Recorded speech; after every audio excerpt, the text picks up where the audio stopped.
மாலதி அவர்களோடு சேர்ந்து திரு அலிஷா அப்துல்லா அவர்கள் சார்பாகவும் மாலதி அவர்கள் சார்பாகவும் தமிழக முதலமைச்சர் திரு விஜய் அவர்களுக்கும் சென்னை மாநகர காவல்துறை ஆணையர் திரு அமல்ராஜ் அவர்களுக்கும் இந்த நடவடிக்கையை எடுத்த காவல்துறை அதிகாரிகள் அத்தனை பேருக்கும் எனது நன்றியை தெரிவித்துக் கொள்கிறேன். இந்த புகாரை பற்றி விரிவாக மாலதி அவர்கள் பேசிட்டாங்க. அதனால் நான் இந்த புகாருக்குள்ளே போக விரும்பலை. நான் இன்றைக்கு உங்களை சந்திக்க வேண்டும் என்று நினைத்ததற்கான மிக முக்கியமான காரணம், தமிழக மின்வாரிய அலுவலகத்தில் தேடு போன அந்த 18 ஹார்ட் டிஸ்க்குகள். இந்த விவகாரத்தில் நமக்கு தெரியாமல் ஏராளமான விஷயங்கள் நடந்து கொண்டிருக்கின்றன. திரு செந்தில் பாலாஜி அவர்களை காப்பாற்றுவதற்காகத்தான் இந்த ஹார்ட் டிஸ்க்குகள் காணாமல் போயிருக்கின்றன என்று நான் வெளிப்படையாக குற்றம் சாட்டுகிறேன். நண்பர்களே, கடந்த 30 ஏப்ரல் 2026 அன்று மாண்புமிகு சென்னை உயர்நீதிமன்றம் டிரான்ஸ்ஃபார்மர் கொள்முதல் விவகாரத்தில் மத்திய புலனாய்வு முகமையான சென்ட்ரல் பியூரோ ஆஃப் இன்வெஸ்டிகேஷன் விசாரணை நடைபெற வேண்டும் என்று உத்தரவிட்டது. ஒரு ஹைகோர்ட்டு டக்குன்னு எடுத்தோடனே நீங்கள் இன்றைக்கி பெட்டிஷன் போட்டவுடனே டக்குன்னு சிபிஐ இன்வெஸ்டிகேஷன்லாம் போட மாட்டாங்க. சீஃப் ஜஸ்டிஸ் தலைமையிலான அந்த டிவிஷன் பெஞ்சு இது மாநில அரசு விசாரிக்க கூடாது என்பதில் கன்வின்ஸ் ஆகி ஒரு உத்தரவை போடுகிறார்கள். அதற்கு பிறகு புதிய அரசு பொறுப்பேற்கிறது. மின்சாரத்துறைக்கு அமைச்சராக திரு நிர்மல்குமார் அவர்கள் நியமிக்கப்படுகிறார். நியமனம் செய்யப்பட்ட உடனேயே அவர் மின்வாரியத்தின் தலைமையகத்துக்கு சென்று ஆய்வுகளை நடத்துகிறார். அவர் ஆய்வு நடத்தியும் போதே ஹார்ட் டிஸ்க்குகள் காணாமல் போய்விட்டன. நீங்கள் நல்லா கவனிக்கணும். ஊடகங்களில் வந்திருக்கக்கூடிய செய்திகள் அவர் ஆய்வு நடத்தின பிறகு காணாமல் போனதாக கூறுகின்றன. மே 20, 2026 அன்று ஹார்ட் டிஸ்க்குகள் காணாமல் போயிருக்கின்றன. இந்த விவகாரத்தில் உண்மை வெளியே வரக்கூடாது, உண்மைகள் திரிக்கப்பட வேண்டும், என்ன நடந்தது என்பது பொதுமக்களுக்கு தெரியக்கூடாது என்பதில் இந்த அரசும் முனைப்பு காட்டுகிறதோ என்ற சந்தேகம் எனக்கு இருக்கிறது. மே 20ஆம் தேதி ஹார்ட் டிஸ்க்கு காணப்போகுது. ஜூன் 1ஆம் தேதி அன்று சிந்தாதிரிப்பேட்டை காவல் நிலையத்தில் சென்று மலர்விழி என்ற மின்வாரியத்தை சேர்ந்த அதிகாரி புகார் அளிக்கிறார். மே 20 முதல் ஜூன் 1 வரை புகார் அளிக்காமல் அமைதி காத்ததன் நோக்கம் என்ன? இந்த ஆர்டர்ஸ் காண போகிறது, எவிடன்ஸ் காண போகிறது, இதெல்லாம் சாதாரணமான விஷயமாக நீங்கள் எடுத்துக்கொள்ளக்கூடாது. ஊடக நண்பர்கள் உங்கள் பலருக்கு நினைவிருக்கும் என்று நினைக்கிறேன். ஒரு சில ஆண்டுகளுக்கு முன்னால் குட்கா ஊழல் என்ற ஒரு மிகப்பெரிய ஊழல், அதில் முன்னாள் காவல்துறை டிஜிபிக்கள் திரு ஜார்ஜ், திரு டி கே ராஜேந்திரன், அப்போதைய சுகாதாரத்துறை அமைச்சர் திரு சி விஜயபாஸ்கர் ஆகியோர் சம்பந்தப்பட்டிருந்தனர். வருமான வரித்துறையினர் நாங்கள் இந்த குட்கா கோடவுனில் சோதனை நடத்தினப்போ இவ்வளோ பேர் மாதந்தோறும் குட்கா தயாரிப்பாளர்களிடம் இவ்வளவு பணம் வாங்கியிருக்கின்றனர் என்று எங்களிடம் ஆதாரம் கிடைத்திருக்கிறது, நீங்கள் இதன் மீது நடவடிக்கை எடுங்கள் என்று அப்போதைய தலைமைச் செயலாளர் திரு ராம்மோகன் ராவ் அவர்களுக்கு கடிதம் அளித்தனர். அதற்கு பிறகு தலைமைச் செயலாளரான திருமதி கிரிஜா வைத்தியநாதன் அவர்கள் அப்படி ஒரு கடிதம் எங்களுக்கு வரவே இல்லை என்றார். செல்வி ஜெயலலிதா அவர்கள் இறந்த பிறகு போயஸ் தோட்டத்திலே நடைபெற்ற வருமான வரித்துறை சோதனையில் வருமான வரித்துறை தலைமைச் செயலாளருக்கு எழுதிய கடிதம் போயஸ் தோட்டத்திலிருந்து கைப்பற்றப்பட்டது என்பதை நீங்கள் மறந்துவிடக்கூடாது. தடயங்களும் ஆதாரங்களும் இப்படித்தான் அழிக்கப்படும். உங்கள் யாருக்கும் தெரியாத ஒரு விவகாரத்தை நான் சொல்கிறேன். முன்னாள் அமைச்சர் திரு செந்தில் பாலாஜி அவர்கள் மீது போக்குவரத்து கழகங்களில் ஓட்டுநர், நடத்துனர், mechanic, junior engineer, assistant engineer ஆகிய பல்வேறு பணியிடங்களுக்கு லஞ்சம் வாங்கி கொண்டு நியமனங்களை வழங்கினார் என்ற ஒரு வழக்கு நீண்ட காலமாக நிலுவையில் இருந்து பின்னாளில் அமலாக்கத்துறை அந்த வழக்கில் தான் அவரை கைது செய்து 1.5 ஆண்டுகள் சிறையில் வைத்திருந்தது என்பது உங்களுக்கு நினைவிருக்கும். இந்த வழக்கை திரு செந்தில் பாலாஜி அவர்கள் மீது பதிவு செய்தது சென்னை மாநகர காவல்துறை. இந்த வழக்கு பதிவு செய்யப்பட்ட ஆண்டு 2015. திரு செந்தில் பாலாஜி அவர்கள் அதிமுக, அமமுக ஆகிய கட்சிகள் எல்லாம் இருந்துவிட்டு திராவிட முன்னேற்ற கழகத்திலேயே போய் சேர்ந்து விட்டார். இந்த வழக்கின் விசாரணை 2021 திரு எடப்பாடி பழனிசாமி அவர்களின் ஆட்சி முடியும் தருவாயில் தான் வேகம் பிடிக்கிறது. அப்போதுதான் திரு செந்தில் பாலாஜி அவர்களுக்கு நாம் கைது செய்யப்படக்கூடும் என்ற எண்ணமே ஏற்படுகிறது. திரு செந்தில் பாலாஜி அவர்களும் அவரது தம்பி திரு அசோக் அவர்களும் சென்னை உயர்நீதிமன்றத்தில் முன்ஜாமீன் கேட்டு மனு தாக்கல் செய்கிறார்கள். அப்போது காவல்துறையிடம் இவர்களுக்கு முன்ஜாமீன் வழங்கலாமா வேண்டாமா என்று கேட்டபோது, ஐயா நாங்கள் எல்லா இடத்துலையும் சோதனை பண்ணிட்டோம், ஒரே ஒரு இடத்துல மட்டும் சோதனை பண்ணல. அது எங்கே என்றால் செந்தில் ஆரேபுரத்தில், ராஜா அண்ணாமலைபுரத்தில் இருக்கும் திரு செந்தில் பாலாஜி அவர்களின் வீடு. சரி ஏங்க சோதனை பண்ண, அந்த வீடு பூட்டிருங்க, சாவி என்கிட்ட இல்லை, அது செந்தில் பாலாஜியோட வீடு,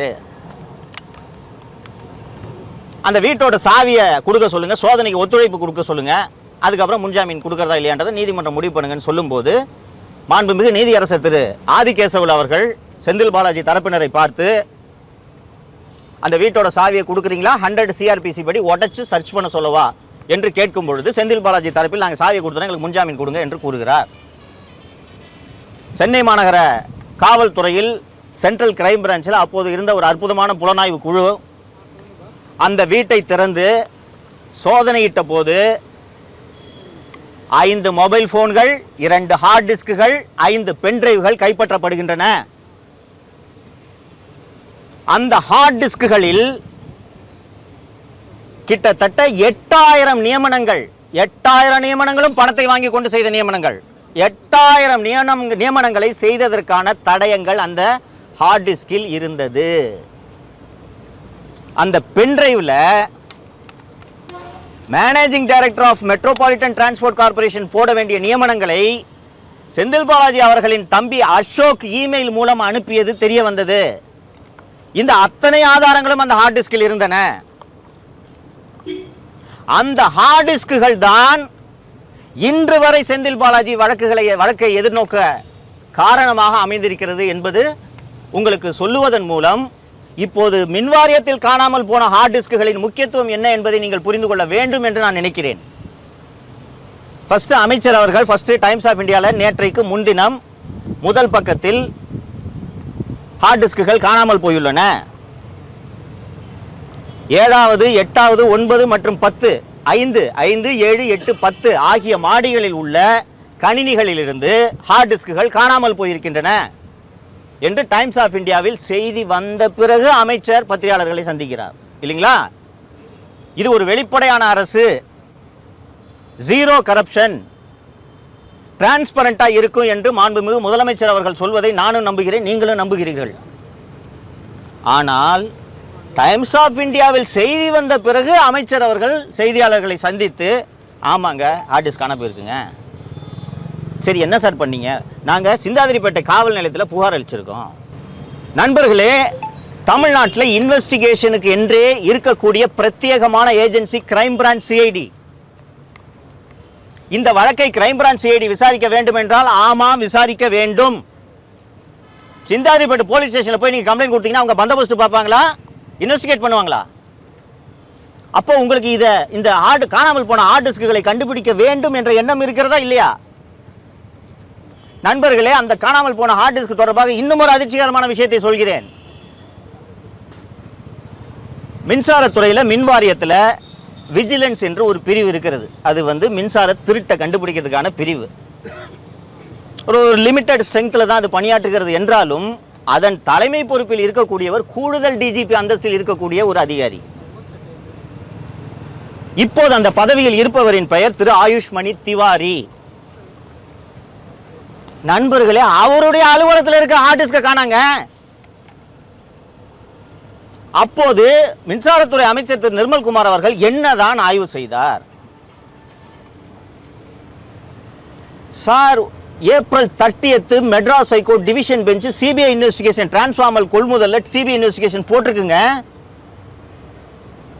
அந்த ஆதாரங்களை எல்லாம் சேகரித்து பத்திரமாக கொடுக்க வேண்டியது இந்த அரசின் கடமையா இல்லையா? காணாம போச்சு ஹார்ட் டிஸ்க்ன்றீங்க. எங்க யாருங்க எடுத்தா சிசிடிவி வச்சு கண்டுபிடிக்கலாம்னு கேட்டா சிசிடிவி 4 மணியில் வேலை செய்யலன்றாங்க. சார், அப்ப என்ன சார் ஆய்வு பண்ணீங்க நீங்க? நினைக்க நெஞ்சம் பதறுகிறது தோழர்களே. நான் 18 ஆண்டுகள் லஞ்ச ஒழிப்பு துறையில் பணியாற்றி இருக்கிறேன்.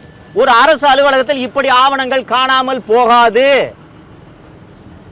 இன்னைக்கு இந்த செய்தி பரபரப்பாகி அனைத்து எதிர்க்கட்சிகளும் இது குறித்து விசாரணை வேண்டும் என்று அறிக்கை வெளிவந்த பிறகு தற்போதைய செய்தியாக இன்று காலை வந்திருக்கக்கூடிய செய்தி, கோபிநாத் என்பவர் கைது செய்யப்பட்டிருக்கிறார், பெங்களூருக்கு அழைத்துச் சென்று 34 ஹார்ட் டிஸ்குகள் மீட்கப்பட்டுள்ளன என்று கூறுகிறார்கள். காவல்துறை அதிகாரிகள் இருக்காங்க, அவங்களுக்கு தெரியும் இது என்ன ஜுவல் தெஃப்டா ப்ராப்பர்ட்டி தெஃப்டா சார், பைக்கை புஷ்டம் சார்னு சொல்றதுக்கு. இதுல திருடு போனது ஹார்ட் டிஸ்குகளை விட முக்கியமாக டேட்டா. நான் ஏற்கனவே அந்த ஜாப் ராக்கெட்டில் நடந்த விவகாரத்தை சொன்னேன். அந்த ஜாப் ராக்கெட் விவகாரத்தில் அந்த ஆதாரங்களை கொண்டிருக்கக்கூடிய ஹார்ட் டிஸ்க் திரு செந்தில் பாலாஜி அவர்களின் வீட்டிலிருந்து கைப்பற்றப்பட்டது. நான் சொல்றது கட்டுக்கதை அல்ல. இன்னும் நீதிமன்றத்தில் எங்கிருந்து அந்த ஹார்ட் டிஸ்கள் கைப்பற்றப்பட்டன என்பது அமலாக்கத்துறையின் வழக்கிலும் ஆதாரங்களாக இருக்கிறது, சிசிபியோட வழக்கிலும் ஆதாரங்களாக இருக்கிறது. இன்னைக்கு 34 ஹார்ட் டிஸ்கை கண்டுபிடிச்சோன்னு எங்களுக்கு ஒரு கதையை எங்களுக்கு சொல்றீங்களே, அந்த ஹார்ட் டிஸ்கில் என்ன ஜனநாயகன் படமா இருக்கு? உண்மையிலே ஜனநாயகன் படம் இருந்துச்சுன்னா படம் இருக்கா? வேற என்ன இருக்குன்றது உங்களுக்கு எப்படி தெரியும்? இன்னொரு கூடுதலான தகவலை சொல்கிறேன்.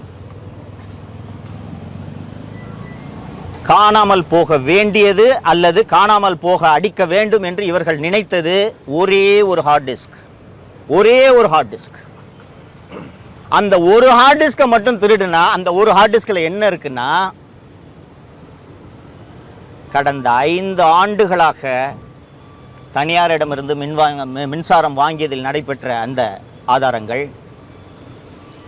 சூரிய ஒளி மின்சாரத்தை தனியாரிடமிருந்து வாங்கியதற்கான ஆதாரங்கள், சுருக்கமாக சொல்ல போனால் 5 ஆண்டுகளில் தமிழக மின்வாரியத்தில் நடைபெற்ற ஊழல்களின் மொத்த ஆதாரமும் அந்த ஒரு ஹார்ட் டிஸ்கில் அடங்கியிருக்கிறது. இன்னைக்கு 34 ஹார்ட் டிஸ்கை நாங்கள் பெங்களூர்லேருந்து சீஸ் பண்ணியிருக்கோன்னு போய் இங்கே நண்பர்கள் ரிச்சி ஸ்ட்ரீட்டுக்கு போயிருப்பீங்க. அங்கே போய் இந்த கம்ப்யூட்டர் ரிப்பேர் பண்ணுற கடையிலெல்லாம் கேட்டிங்கன்னா ஒரு 50 லேப்டாப் அடி போட்டு வச்சுருப்பாங்க. ஒரு லேப்டாப் காணா போச்சுன்னு சொல்லிட்டு நம்ம புகார் கொடுத்தோன்னா 10 லேப்டாப்பை சீஸ் பண்ணிட்டு வந்து அந்த லேப்டாப்லாம் நாங்கள் சீஸ் பண்ணுறாங்க பாருங்கன்னு சொல்கிறது போல் இந்த கதை இருக்கிறது. நான் தமிழக அரசை மாண்புமிகு முதல்வரை கேட்டுக்கொள்வதெல்லாம் ஒன்றே ஒன்றுதான். டிரான்ஸ்ஃபார்மர் கொள்முதலில் மிகப்பெரிய ஊழல் நடைபெற்றிருக்கிறது என்று சிபிஐ விசாரணைக்கு உத்தரவிடப்பட்டிருக்கக்கூடிய இந்த சூழ்நிலையில் அது தொடர்பான திருட்டு வழக்கையும் சிபிஐ தான் விசாரிக்க வேண்டும். சிந்தாதிரிப்பேட்டை காவல் நிலையமோ தமிழக காவல்துறையோ விசாரிப்பது பொருத்தமாக இருக்காது. இந்த விசாரணையின் மீது தமிழக மக்களுக்கு நம்பிக்கை ஏற்படுத்தும் வகையிலும் இது இருக்காது. ஏன் தமிழக காவல்துறை இந்த விசாரணை எல்லாம் நடத்தக்கூடாது என்று நான் சொல்ல விரும்புகிறேன், சொல்லிக் கொண்டிருக்கிறேன் என்றால், லஞ்சம் மற்றும் ஊழலை விசாரிக்க வேண்டிய துறையின் இயக்குனராக ஒரு ஊழலின் ஊற்றுக்கண்ணை இந்த அரசு நியமித்திருக்கிறது. இது தொடர்பாக நான் ஏற்கனவே பேசியிருக்கிறேன். செல்வி ஜெயலலிதா அவர்களின் அரசுக்கு எப்படி ஒரு சசிகலா இருந்தாரோ அதுபோல தமிழக முதலமைச்சர் திரு விஜய் அவர்களின் அரசாங்கத்துக்கு விகடனின் முன்னாள் ஆசிரியர் கலை என்கிற கலைச்செல்வன் இருக்கிறார் என்று நான் வெளிப்படையாக குற்றம் சுமத்துகிறேன். நான் பேசிக் கொண்டிருக்கக்கூடிய இந்த தருணத்திலே கலை அவர்கள் போயஸ் தோட்டத்திலே உள்ள ஆதவ அர்ஜுனாவின் அலுவலகத்தில் அமர்ந்த அதிகாரிகளை சந்தித்துக் கொண்டிருக்கிறார்.